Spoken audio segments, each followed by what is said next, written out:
My name is Melanie Wright. I'm a senior Monmouth University health science student, and this is my positions video on 5 issues that I believe are most important in environmental health. And we have discussed a lot of these issues in class into great detail, so I will further explain each one as the video goes on.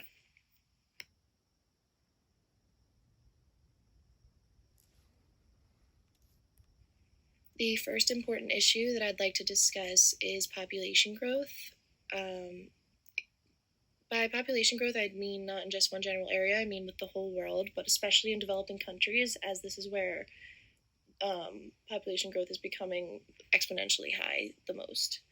For number 2, I believe the demographic transition needs to be important and discussed because it's something that demographic transitioning hasn't really happened yet in a lot of areas, which I will discuss in the Hans Rosling video, and I will highlight some of the important points that he discusses in the video. And then I did plastic production, which is just too high for a sustainable Earth. For 4, I did water contamination, which is quite self-explanatory. And then for 5, air pollution, which is again going to be discussed more throughout the video.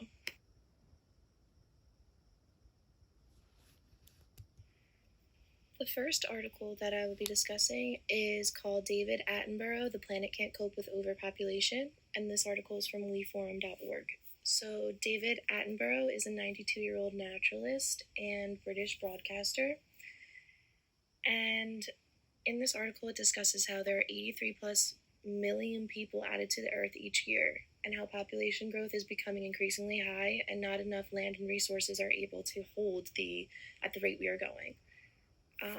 Also throughout the article, he discusses how an average middle-class American consumes 3.3 times the subsistence level of food and almost 250 times the subsistence level of clean water. So this is according to Professors Stephen Devers and Colin Butler in their paper, Population and Environment, A Global Challenge. So if just thinking about an average American going that high over, it's hard to even imagine what's happening in other countries where there's less education and less resources available easily for them.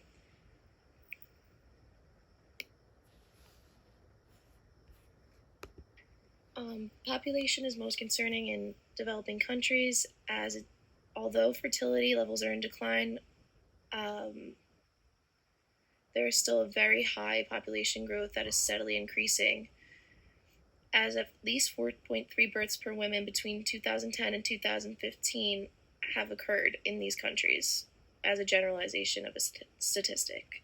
And since this course is a global understanding course, the article also gives an example of Ghana, where women who have been to school have had a fertility rate of between 2 and 3 children, compared with 6 for those with no education. So as for controlling population growth, the education of women is one key factor, which is a quotation from the article. In this video, Global Population Growth Box by Box, found on TED Talk, the description includes as a direct quote, "The world's population will grow to 9 billion over the next 50 years, and only by raising the living standards of the poorest can we check population growth." So I completely agree with this statement, as even discussed in the last slide, education of women is a huge factor in reducing population growth. And without proper resources, people are not going to be able to sustainably live. And we've seen this in all different realms throughout this course and in all different areas of the world.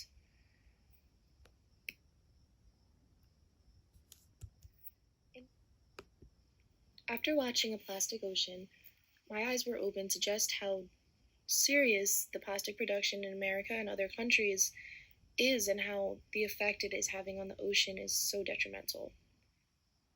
Specifically in the film, Tanya Streeter, who is a passionate lover of the ocean, one may even say she devotes her life to the conservation of it, states how even if you don't live near the ocean, chances are your plastic garbage has found its way to the sea.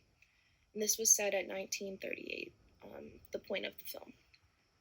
So I completely agree that your garbage can end up in the ocean even if you don't live near the ocean. And it's important to remember that there are other beings on this earth and other ecosystems that do not need our man-made production invading their spaces.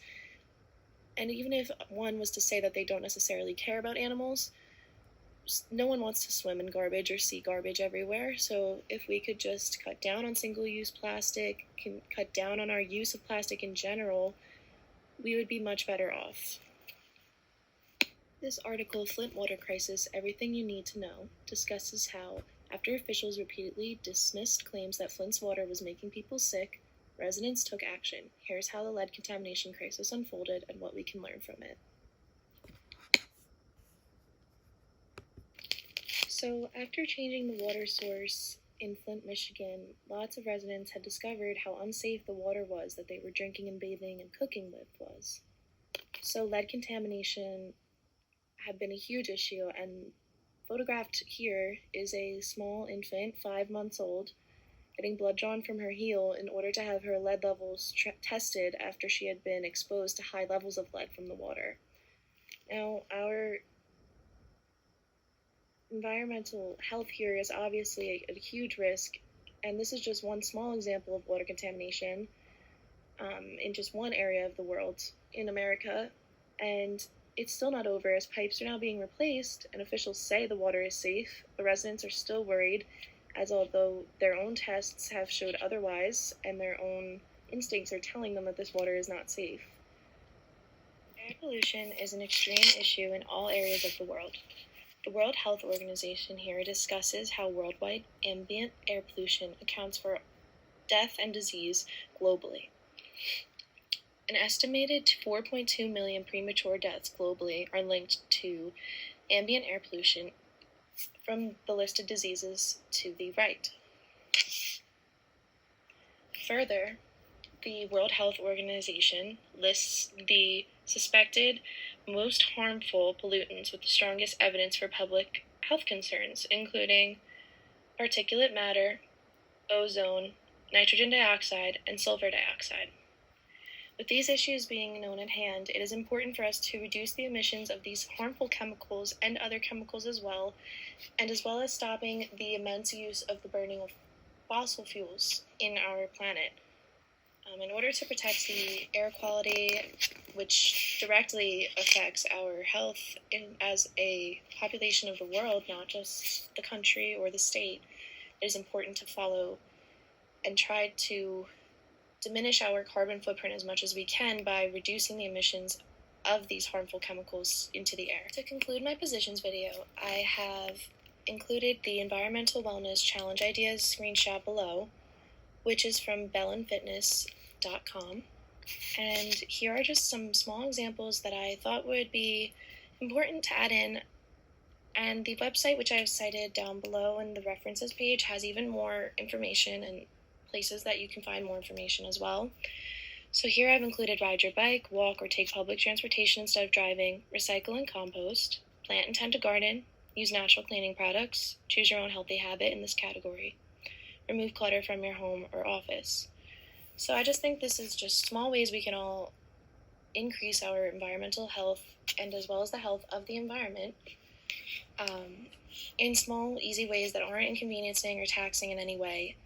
And if we all maybe chipped in a little bit more, hopefully the Earth will be able to recover from damage we have already created as well as preventing further damage.